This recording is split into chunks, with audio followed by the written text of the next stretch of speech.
Hey, what's up everybody? Video 44 coming at you with another video. Alright, so as I promised, I come right back to y'all with a video talking about whatever I thought of in regards to the NBA. So this is just me winging it, no script, as usual. To be honest with you, still thinking about the Chicago Bulls. That was the last thing we were talking about.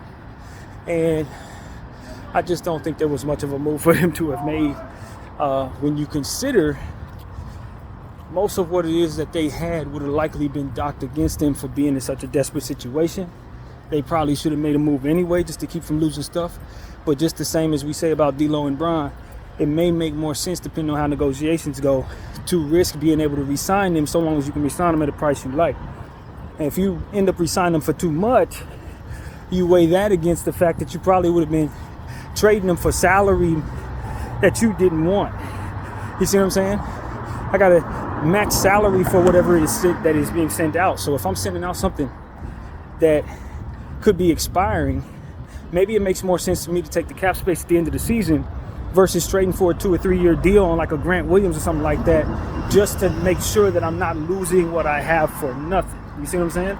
You don't want to lose what you have for nothing, but you also don't want to take back something that's going to anchor you even worse. So you got to weigh that. And when I look at what the Chicago situation is, they could lose DeMar DeRozan. But then you got to ask yourself, what is DeMar DeRozan's market? Who has cap space? Who wants him? Maybe he's going to have some people that want him, but you weigh that against the fact that he may want to stay with you. And if you can just get him at that price you like, then it may not hurt as much that you didn't get something for him at the deadline. Because the only real problem is losing him. So if you're not going to lose him and you're not going to overpay him, it ain't the worst thing in the world. But there's a lot of things that could go wrong there. So that's why you probably ultimately would opt to move him. But if the market is bad for you, then you got to wait. You got to go with the lesser of two evils. And sometimes no trade is better than a bad one. So that's kind of what we're saying here in regards to that particular situation. I get the frustration of Chicago Bulls fans, as they really want to see a move being made. They haven't seen one in a while. But if the market hates me because I got Lonzo Ball's contract, Zach LaVine's contract, that make me desperate, so now everybody wants to have me pay more for what it is that I have, maybe it's best for me not to do anything at all. And that doesn't always look pretty to you because you think it needs to be done, but it may not need to be done. Nothing may need to be necessarily done, so long as you're not in a position to overpay for what you have or hate what it is that you're taking back. You know, so that's what I'm worried about for Chicago. And as I was further thinking about their situation, it may have been so bad in the market for them that it probably would have been better for them not to even do anything and let some of those contracts that could otherwise walk. Yeah, maybe. Because I always try to make the argument that if you do have two bad contracts on injured players, you may not be trying to move them at all. Because I know you have them on your books and probably need salary relief or otherwise need more talent, I'm going to lowball you off the strength of that. You see what I'm saying? And it ain't bad enough that they got Lonzo. They also got Zach. So I could totally see where the market was like giving them the complete finger. I could totally see where the market was giving the Bulls the complete finger. Now maybe you move DeMar DeRozan for like 3 second-round picks, but a rental to you with DeMar DeRozan and may be worth more to you than what it is that you're taking back. Maybe losing him for nothing isn't the way to go. Maybe you'd rather have those 3 second-round picks in that event. But can you really see yourself giving up a DeMar DeRozan rental for 3 seconds? I can't. Like, you see what I'm saying? That's what it becomes. Like, it's one thing to say that losing him for nothing is the worst case scenario, but when you start talking about how the market reacts to bad moves, you're going to have even more trouble with people knowing that you did that just based on your desperation, necessity of not losing nothing. So it's a lot of aspects of leverage that you guess is being taken into account. Again, because all I'm doing is speculating. But if people are looking at it the way I'm looking at it, I'm going to look at every little weakness in your books and on your team as a means of having the leverage from which to lowball you against what it is that you have. I don't want you to get nothing back at value because it's hard enough to get a good deal in this league, as I always try to argue. So it's like, you having them bad contracts on your books, you doing deals that take back 3 second-round picks for DeMar DeRozan, I'm going to dock you next time we have a conversation about anything. I'm going to make damn sure that you're not getting full price for what it is you have next time we try to make conversation go. Because essentially what that ends up doing is messing up the market in some ways. Just like the Rudy Gobert trade with the Timberwolves. That messed up the market. Why? Because people are thinking like this. Like if the price tag on Rudy Gobert is 4 and 5 times what he's worth, then for whatever it is I have, I'm gonna want 2 and 3 more than what it's worth. You know what I mean? And so when the seller's market starts looking at it like that, you can't get nothing going. And that's essentially what it is. You can't get nothing going. So it's like teams don't want you to give away DeMar DeRozan for 3 second-round picks, because in the event you do that, you're setting the precedent that certain players of that caliber should go for that price. So it screws up the market some ways. So it's like, it ends up having reverberating effects on you to where if you're a GM, it'd probably be best to just take your chances with Guy not re-signing you. That might be the lesser of 2 or 3 evils or what have you. That might be the best option when you consider how many different effects can take place from doing things this way. So that's what I'm saying in regards to the Chicago Bulls. I get people who are frustrated with them not making any moves, but I can also see a world where them not making any moves is probably the way to go. Kobe. Rest in peace, big dog. You know what I'm saying? Definitely celebrated a few nights ago. Yeah, man. For sure, man. Legends. How you doing, brother? Yeah, sir. Malcolm, all the legends here, man. Just gotta walk by and pay homage. Malcolm. But you know what I'm saying? So that's what we're saying right now, man. At the end of the day, I really genuinely believe that on its surface, you can look at the Chicago Bulls and say, why the hell y'all didn't make a move?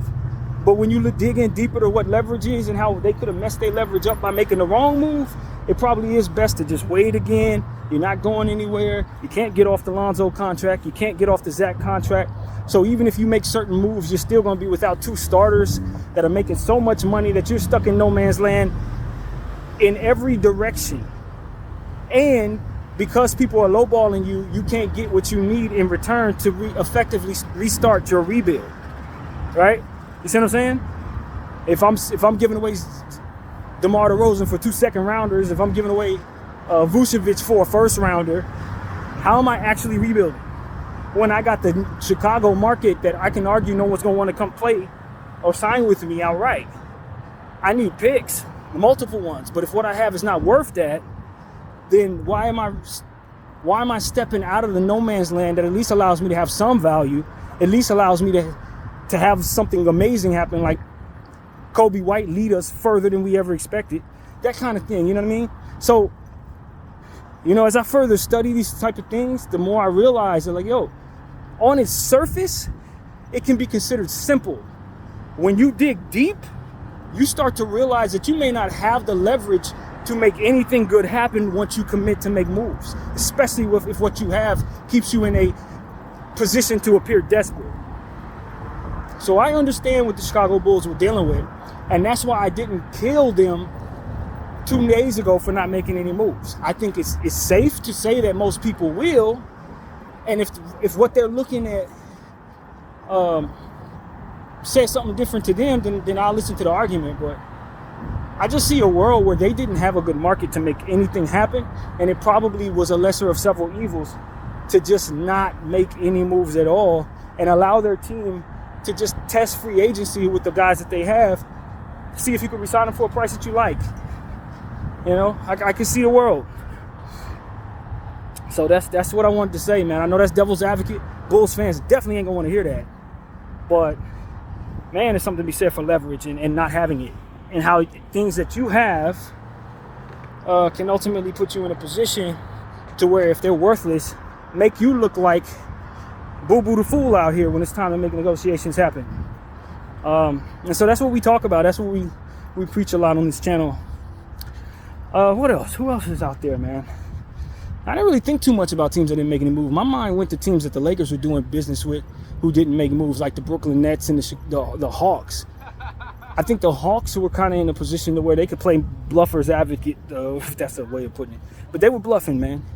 And they're in a position to do so because what they had to trade was on multiple years. But I do think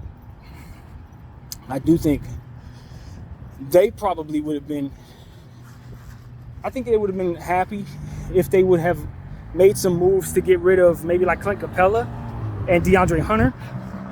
If they get that salary off the books, an addition by subtraction situation so that you can give Okongwu a bigger role,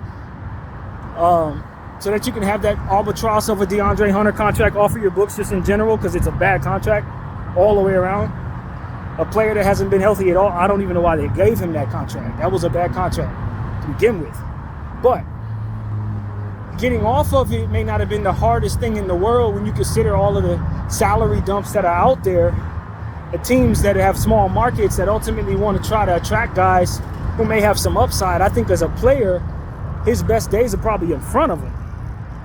But as a contract, it's eating up too much to really build anything around it. So maybe I try to move that thing to the Hornets, since they've taken on bad contracts of players. And you know what I mean? They took on Grant Williams. They took on, the shooter that used to play for Dallas? I can't think of his name, but they just got him from Utah. He used to play for the Wizards. I can't think of his name, but they took on his 2-year deal, which was ridiculous. So a team like Charlotte, for whatever reason, sees the fruit in taking on multi-year contracts of players that ain't really all that. So I would have tried, instead of letting them do that deal with the Mavericks, I'd have probably tried to do a deal with them for DeAndre Hunter, if at all possible, if I were the Hawks. Those are the type of things I would have loved to do, just so that I can get some players out of the way, so that a guy like Jalen Johnson could have 36 minutes a game, so a guy like Okongwu can be the starting center on your team, because that's really what's going to up the value of what you have, not having these overvalued contracts of players that ain't $20 million for Capella, man. What am I doing with that? You know, DeAndre Hunter, like 4 years, $20 million a year. Like, what am I doing with that?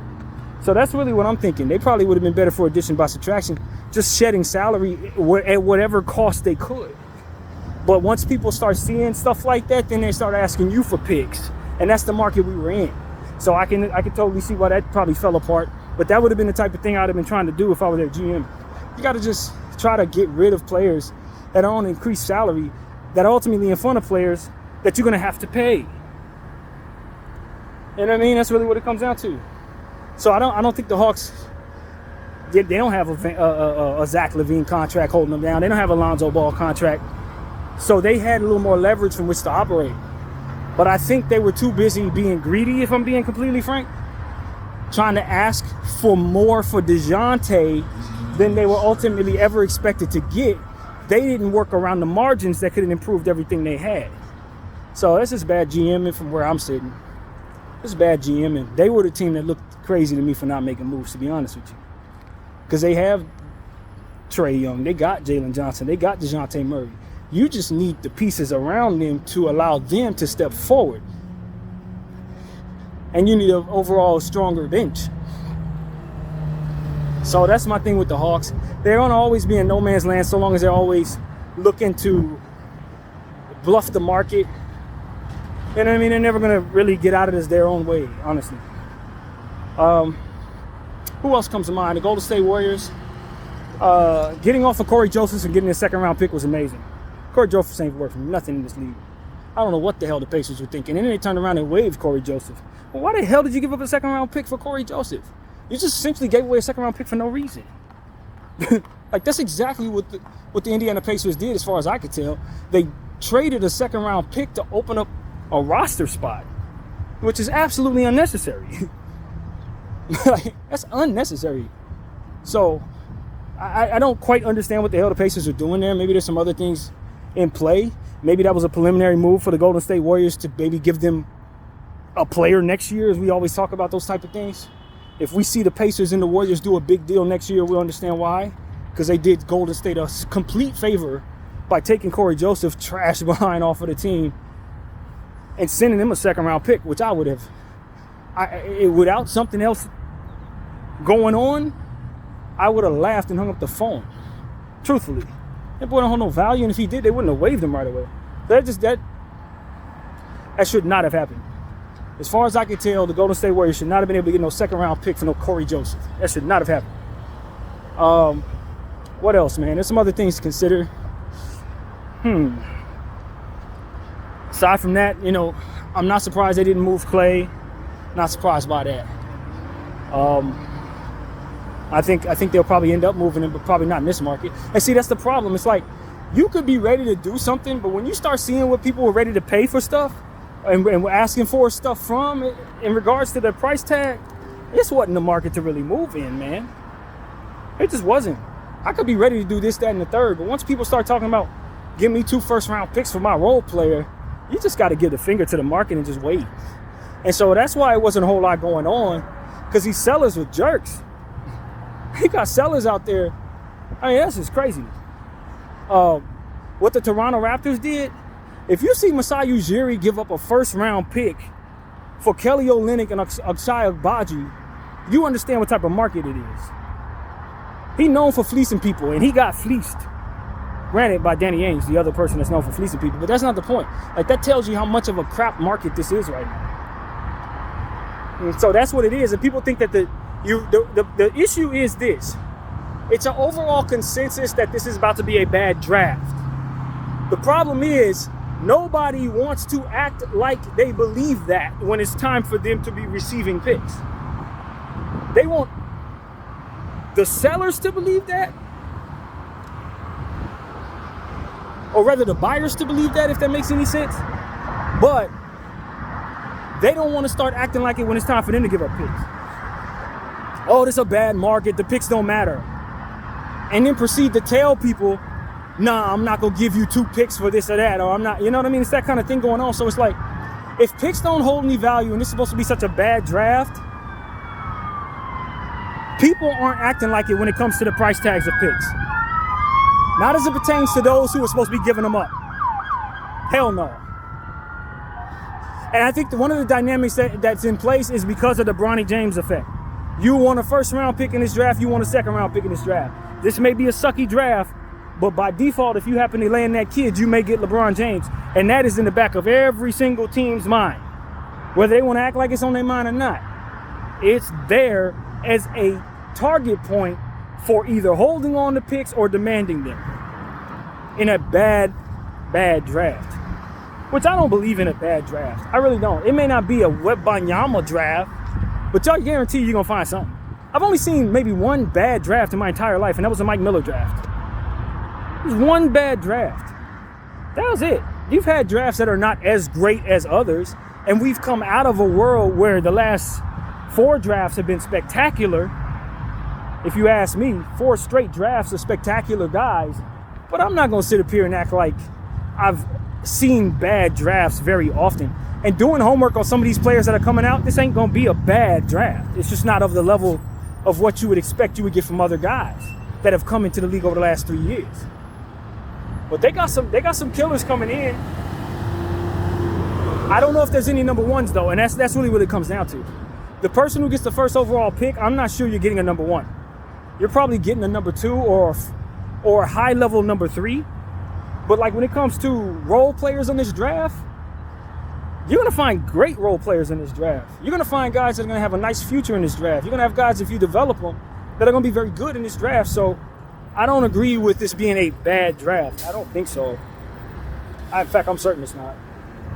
That's overstated, but underplayed, if that makes any sense. Yeah, it's a bad draft. Give me 2 picks for my role player. Yeah, why do you want 2 picks if it's such a bad draft? Well, you see, I want 2 because my role player is worth nothing. No, you know, I'm not going to do that.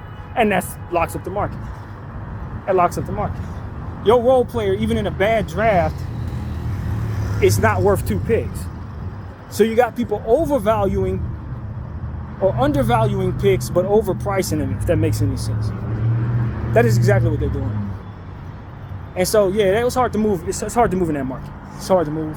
Hopefully people come up off of that after the draft, but it's probably going to be the same damn market in the offseason unless some players emerge as super rookies in college or overseas or something, unless guys raise their stock in college to some degree.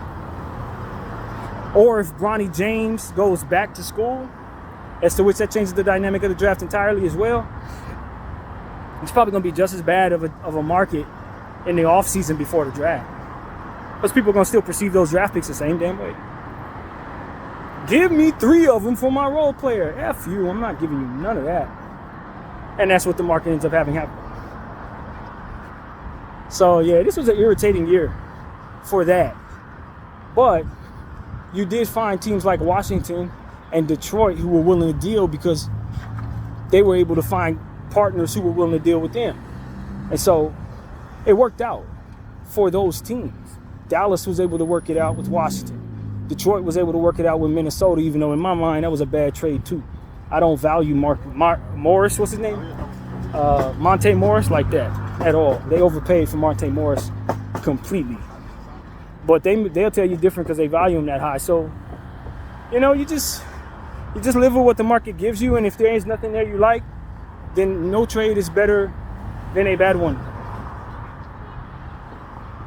So, yeah, man, that's what we're seeing, man. NBA is in full effect, though. It's too bad that the draft is 2 days. I don't really love that, but that wasn't actually what I was thinking. It's too bad that the trade deadline didn't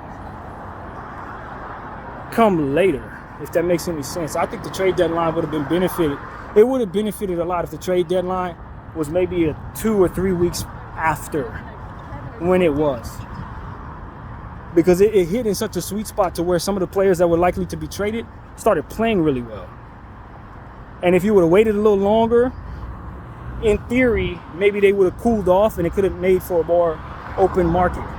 In theory. It doesn't necessarily have to be the case. They could have been reacting to the trade deadline itself, but whatever the case may be, I just think you found yourself in a weird space where DeJounte was playing his best ball, D'Angelo was playing his best ball, you had Gafford playing amazing. A lot of guys started playing better just when the trade deadline started coming around. So my theory is that if you would have had a different date on the trade deadline, maybe after the All-Star break, to a degree, you might have had a different market. Maybe. Or if you would have had it sooner. If you would have had it sooner, maybe it'd been a little different. But I don't think anybody wanted it sooner necessarily. So, this is the kind of year where you just know that everybody prepared themselves over the last 4 or 5 years to not have to need nothing this trade deadline. Certain contracts were signed at the right time, for the right length, the right price. So it's like a lot of teams are content. They got what they need. The new collective bargaining agreement makes it so that you don't want to go over the tax apron. So that was something teams need to take into account. And not necessarily just wheel and deal all willy-nilly, or not just let certain players go that they really love at a value or something like that. So it's just a lot of stuff that you look at in that regard that makes the market kind of lock up as well. Guys can't really make moves like that maybe the way they would have maybe 2 or 3 years ago. And it's going to be like that for the next several years until there's a new agreement. So it could be a little frustrating for a lot of people who are looking for a lot of moves in the NBA. It probably ain't going to be much there. But at the same time, I think if you wait it out and people get used to it a little more, it'll shake up some more again. Maybe next year we'll have a big trade deadline. Who knows? But, all in all, that's pretty much all I got to say, man. I'm where I need to be. I'm going to grab what I need to get, head back home, and yeah, man. Maybe if I think of something else, I'll give you guys a holler. DDL44. Salute to Kobe out. Peace.